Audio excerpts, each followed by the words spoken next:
நடுவர் அவர்களே, ஆசிரியர் பெருமக்களே, வருங்கால தூண்களே, எதிர்காலம் நீங்களே, என் அன்பினிய மாணவ செல்வங்களே, உங்கள் அனைவருக்கும் என் முதற்கண் வணக்கத்தை தெரிவித்துக் கொள்கிறேன்.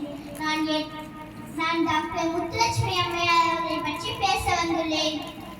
மருத்துவ படித்த முதல் இந்திய பெண் சமூக போராளி டாக்டர் முத்துலட்சுமி ரெட்டி ஆவார். முத்துலட்சுமி ரெட்டி 1886ஆம் ஆண்டில் ஜூலை 30ஆம் தேதி புதுக்கோட்டையில் பிறந்தார். இவர் பெற்றோர் நாராயணசாமி சந்திரன்மாள் ஆவார். பெண் கல்விக்கு எதிரான அந்த காலத்தில் பல்வேறு எதிர்ப்புகளை சந்தித்து புதுக்கோட்டை